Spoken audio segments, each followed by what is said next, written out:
Sports Night Special Edition starts right now. Let's take you out to Comalander Stadium. Game of the year, at least so far in high school football. Reagan against Steele. First play from scrimmage. Oh, wow. That's Justin Stockton from Steele, and that's what he does. 75-yard touchdown. Get this. Steele pooch kicked the kickoff, recovered, scored again and again. Who else? Stockton. 2 carries, 2 touchdowns. That's pretty good right there. Reagan didn't roll over after a blocked punt. Cash Knutson scores moments later, and it's 14-7, but Steele scored with less than a minute to go in the half. L.G. Williams dropped the snap, gets it back into the end zone. Oh, my goodness, look at the catch from Keyshawn Brown, 26-7 at the half. Reagan slowly making a comeback, 4th and 6 here in the third. Ty Summers to Knutson again, 20-yard strike. Rattlers only down 10, but you know who Steele's going to, right? Yeah, Justin Stockton, staking his claim as the best player in town. 4th touchdown of the game. Game of the year turned out to be a showcase for Stockton and his Steele Knights. Reagan loses for the first time this year. The final, 40-23. Tell me it's gonna be warmer next week. That's all I want to know. It was cold. It was windy. Hard-fought game. A lot of strategy on both sides, just trying to play this wind and trying to eat some clock when you're going into it, and trying to score as fast as you can when you got it. And they're a great football team, and our kids came out and played well. That first 14 points was big time. That's a big win for Scott Lenhoff. Congratulations, though, to David Wetzel and his Reagan Rattlers for a great year. Now, Steele will play the winner of the Edinburg North Harlingen South game. That has been delayed about an hour because of weather. The game is resumed. Edinburg North leads it 19-7 in the second half. Good evening. I'm David Chancellor. We're loaded with playoff games. I'll be honest with you. Our crew at that Steele Reagan game sending back more reaction. We'll have that for you later in the show. But for now, from the game of the year to a game that absolutely nobody expected except the Johnson Jaguars. They're in round 2 after knocking off #1 Smithson Valley last week. Hard to top that, but Brandeis no pushover, so they had their attention. Johnson scored first. Hunter Ritterman to Charles Reiniger, 36 yards, Jags by 7. Brandeis answered. Brian Chapman to Larry Stevens, 7-7 ball game. Brandeis then looking to score in the final seconds of the half, but check out the play of the game, the weekend, maybe the play of the year. Somewhere in that pile, look at him! That's Marcel Smith recovering a fumble, and that is a 100-yard touchdown. Wow. 14-7 Johnson. Lucky for Brandeis, they had halftime to forget about that, and they did. They tie it up right here. Tommy Woods, 41-yard touchdown. Great run after that collision. It's 14-14, then his time ran out. Brandeis kicked a 19-yard field goal, 17-17. We're going to overtime, but Johnson won it in OT. They win 23-17. This is reaction just into our newsroom from the coach. Sure, there's a lot of bend but don't break, basically, because they do. They have a great offensive team. They put 68 on us last time, and so our defense had a big challenge ahead of them, and they did a great job. Enforcing turnovers is part of it. You practice that, you rep it, you want it to happen, but you never know. But tonight it was huge. Next up for Johnson, it will be Laredo Alexander. They lead Rivera right now, 49-zip in the fourth quarter. Let's go out to Converse. Judson against Warren. Rockets getting better and better by the week. Rajon Austin Ramsey, call his name every single Friday night. Hits Andre Wilson, nice screen, bust loose, and then that's what Andre's doing, 50 yards to the end zone. They missed the extra point. Warren would take the lead then later in the half. Adric Robinson, the 4-yarder, they got the 2-point conversion when they had a bad snap on the extra point, so they led 8-6. Judson then goes back on top. Malik Pryor scores. Rockets go for 2. Pryor scores again, so they were up 14-8. And boy, did they drop the hammer after that. They are on to round 3. They win 50-15. Judson went off face Laredo United. They beat Los Fresnos tonight, 16-10. All right, here's all you need to know about undefeated Brennan. The closest game they played this year was against East Central, and Brennan won 49-21. Their closest game, and they won by 4 touchdowns. I don't ever remember a team more dominant. I'm not saying better, but more dominant. Brennan might be the best in city history. They jumped all over Austin McCallum tonight. Deshaun Key, one fake, gone. 77 to the house, and just like that, it's 7-zip. 3 minutes later, it's 14-zip. They can go the distance from anywhere on the field. Makai Green, he's fast, he's good, he's got moves. Gone. It's just what they do. They just score at will. They finish the quarter with another long touchdown. It's Nathaniel Wells Jr. doing it right here. Brennan wins again, 55-zip. They're going to take on the winner of tomorrow's Victoria West Laredo Martin game. Kerrville Tivy in town at Ferris to take on Cedar Park. Rough night for Johnny Football's alma mater. Nate Grimm, Cedar Park, he had a big game. Picks up the first down right here and then runs in for his 15th touchdown of the year. 7-zip Timberwolves. Tivy got its licks in, literally. Look at the hit. Look at the big hit by Billy Field right there. Oh, my goodness. He was all right. Everybody's all right there, but too much firepower from Cedar Park. They're leading this 43-21 in the fourth. They will play either Calhoun or Flower Bluff in the next round. That game, by the way, tomorrow afternoon. Shootout between Cuero and Navarro. Navarro's Ty Durham.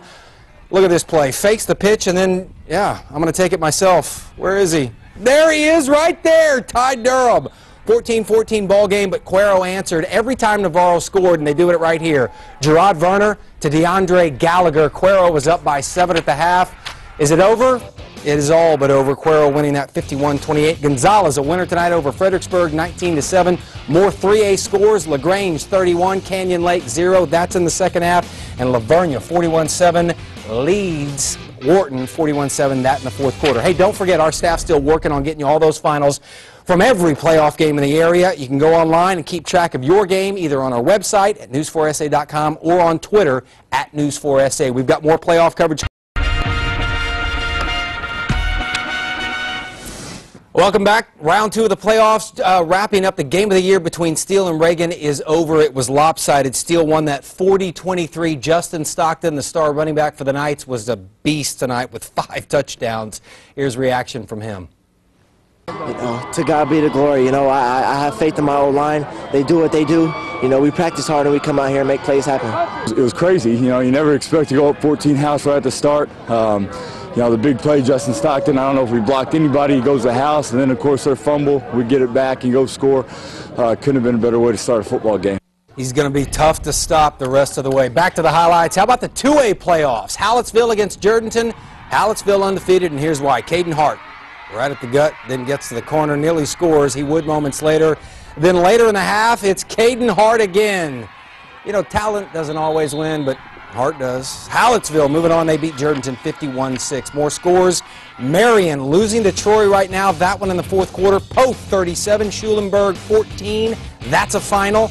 Rogers over Dilley. That's also a final. And Refugio 42-13 winners tonight over Danbury. Best small town team in the area, maybe Falls City. The Beavers in a rematch against D'Hanis from earlier this year. Falls City won that game 52-zip. Off to the same kind of start in this game. Quarterback Dean Gaskamp takes off. 72-yard touchdown. How many long touchdown runs did we see tonight? Only play better, a touchdown from Falls City from their other quarterback. This is Justin Twine, and this is also going the distance. How about 85 yards? They're good. Falls City stays undefeated, and they beat D'Hanis 53-zip. All right, I want to take a moment and thank our photographers for tonight. The weather, if you've been outside, is brutal, but these guys stood out for 3 hours to get you the best highlights. So a big thanks to Josh, Mark, Fabian, and Josh for their efforts. I want to thank Cameron Cox as well. He was out shooting, although, let's be honest, you were in the dome. 72 degrees. That didn't even count. It was about 70 degrees, Dave. So it was a little chilly when you walked in, but once you got in, it was perfect. Hey, you stole my thunder. I was going to thank the photographers as well. Man, they did a great job tonight. They did. Hey, some big games tomorrow, none bigger than O'Connor and Madison. Once again, these two will battle it out in the Alamo Dome. It's a rematch of last year's regional final where the Panthers beat the Mavs in a shootout. For Madison, they're out for revenge, but they respect O'Connor, and they know Saturday will be a tough fight. After these past couple wins we've gotten, we've been a little bit confident, but we're still trying to stay as humble as possible. Just take it week by week and just keep rolling. There's a reason why they're still playing too, and frankly, on paper, these teams are pretty equal as I see it. Here to look at the big games tomorrow, Madison and O'Connor, that's at the Dome. Harlandale, Rio Grande City, Stockdale hosts East Bernard. And then Holy Cross, they get started at 3 p.m. And Dave, hey, I wanted to send a big thank you to you. You've been thanking everybody, man. But let me tell you at home, folks, no one cares more about high school football than David Chancellor. He plans it all week. Dave, you're a big part, man. All right, roll to the next video. We're not even going to talk about that. Congratulations to that guy. That's the guy we should be talking about. Bernie champions Clayton Hatfield named to the Army All-American game this morning. Give him a standing O, absolutely. The first time ever for a Bernie champion student. Hatfield's going to handle the kicking duties for Team West. Game's on national TV. Bottom line here, pretty cool day to be Clayton Hatfield. Oh, this is an amazing honor, something I've been working for my whole life, and it's a dream come true. Everybody's been helping me along the way, something I've been talking about, my whole football career, and, it's just helped that everybody's helped me, support me all the way, so it's a great honor. Can sharpen that tie, too. Don't forget, it's an all-star doubleheader on Saturday, January 4th. First time, you got the Army All-American Bowl at noon, 90 or so of the best players in the country, followed by the best players in San Antonio. Our City All-Star game wraps up today, also there in the Alamo Dome. You buy one ticket, you get to see both games. That's cool. Hey, congratulations to the Churchill volleyball team. This is really cool. They beat South Lake Carroll in a 5-set thriller today in the state semifinals. Co-champs in district, regional champs, and now a chance to be the state champs. Churchill Chargers are going to take on the Woodlands for the championship tomorrow. Cyber Bob putting all our scores and highlights on our website. Thanks for watching this Sports Night Special Edition. Good night. Leno's next. The Fever. That's right. The Alamo Heights Mules hosted Austin Vandergrift in a big 4A playoff game at the Dome, and the Mules came out kicking. Brandon Wasson going to go in from a yard out right here to give Alamo Heights a 7-0 lead. This was a back-and-forth game. Vandergrift going to score right here on 4th down. Jamie Hudson going to Luke Peterman.